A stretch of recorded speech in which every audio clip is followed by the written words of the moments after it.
What's going on, guys? It is time for workout number 11. And if you did workout 10, you're probably feeling great after that super easy round of 231 burpees and sit-ups. So let me go ahead and dive into these two movements. In the strength, you're going to notice two separate movements focused on legs. There's one-legged stand-ups or pistols, one-legged squats, and then the goblet squat. For the one-legged stand-up, if you're doing beginner, you're going to want to grab a chair or something that you can sit on that's about level with your knees. You're going to extend one foot forward and then just use one leg to stand up and sit back down. Switch legs, stand up, sit back down. You just want to target all of the weight on that one leg and then rotate. 3 sets of 10, which is 5 reps on each leg. You do not need to do 10 on each. However, if you find the movement to be simple, but you're still working on one-legged squats, you're welcome, of course, to increase the repetitions. Now for the one-legged squat, this is honestly one of the more difficult moves if you've seen in CrossFit. Very concentrated and very high balance. I'm going to be honest, this is a movement that I am still working on quite a bit myself. So for sake of this demonstration, I'm going to balance so that I can show you what it's supposed to look like without falling over. So if you're doing a one-legged squat, you want to extend one leg forward. Some people will grab their toes to help balance if you have that level of flexibility. You're going to go one leg forward, try to squat down to about 90 degrees so that you can pop right back up. And then similarly, you're just going to switch legs, 3 sets of 10, and come right back up. You can use balance if you need it for this workout. If you're still working on that, if you are comfortable doing it without any hand or assistance, by all means go for it. It's a more advanced move. Try it, do the best that you can, dip down as low as you can. It is difficult, but it's a great workout. So that's going to be for experienced. For Freak Beast, the movement's actually going to stay the same. You're just going to add weight to the goblet squat. So for the goblet squat, you're going to take a kettlebell if you have it. If you don't, take a dumbbell. If you don't have either of those, just take an object that has a decent amount of weight. You're going to prop it up to about your chest. So in this case, I'm using a dumbbell. You're going to hold it here in the palms of your hands, and then you're simply just going to do squats. It's essentially a front squat, so you'll be about shoulder width apart. Same as doing a body squat or a front squat, you're just holding the weight in front of you rather than placing something over the back of your shoulders. That's all a goblet squat is. It's not a thruster. You do not need to press it up over your head. It's just a goblet squat. Again, Freak Beast is just adding more weight. If you're a beginner and you're still working on your squat strength, you could do body squats. That's okay too. Okay, so let's talk a little bit about this circuit. So you're going to notice for beginner and experienced, there is a buy-in and a cash out. Just as a reminder what that means, it means the buy-in is what you have to do first before you get to what is sort of a mini circuit in the middle, but you do not need to repeat the buy-in or repeat the cash out. You do the circuit in the middle, then you cash out at the end. So for beginner, the buy-in is a 200-meter run. When you complete that run, then you're going to jump into 4 rounds of 100-meter farmer's carry, 20 kettlebell swings, 100-meter overhead carry, and another set of kettlebell swings. You're going to do that sequence 4 times, then you'll have your 200-meter run as a cash out after your 4th round. If you're doing experienced, it's the same format, but your buy-in is actually going to be a suicide sprint.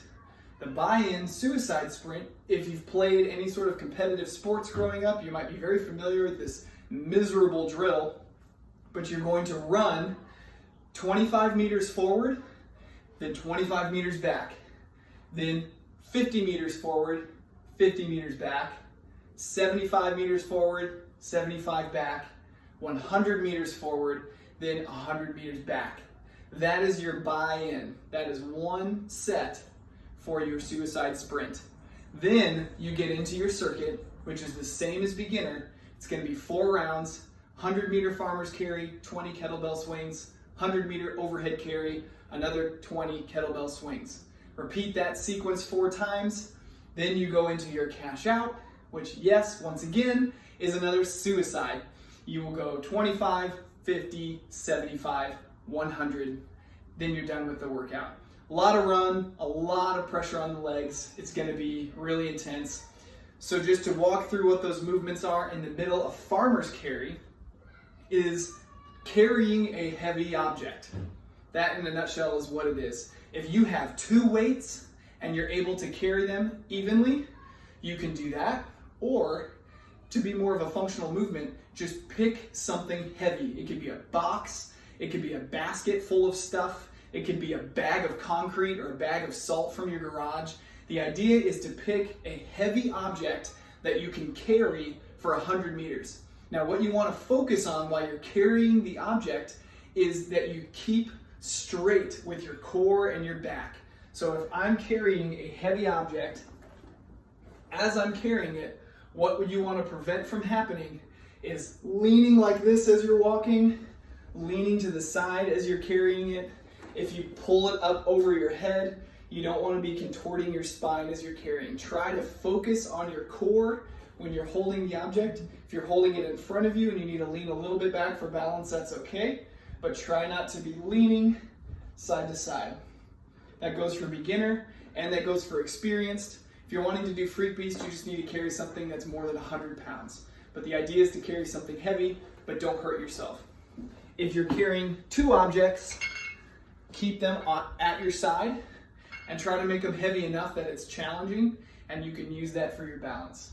Now for kettlebell swings, if you have a kettlebell, great. If you don't and you want to use a dumbbell, you want to use something that you can ideally put both hands at about the same level.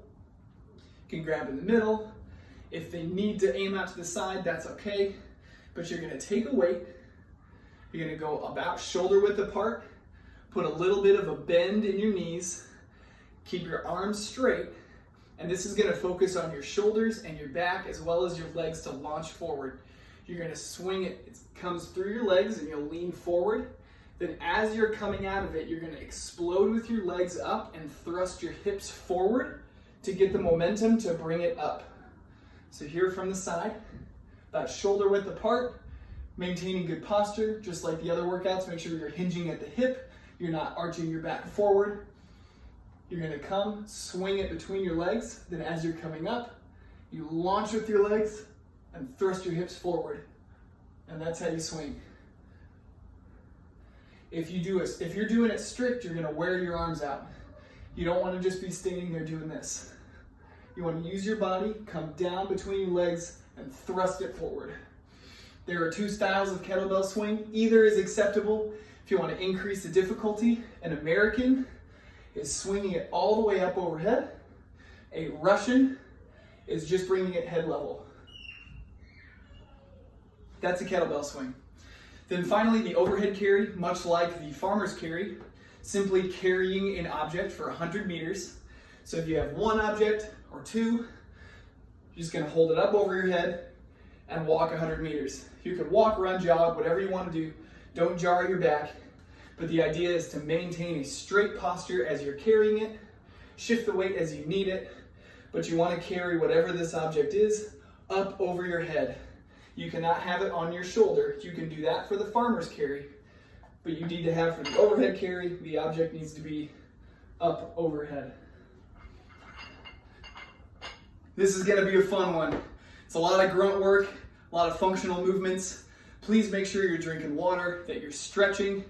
If you're trying something heavy and anything starts to hurt or doesn't feel right, always stay on the safe side.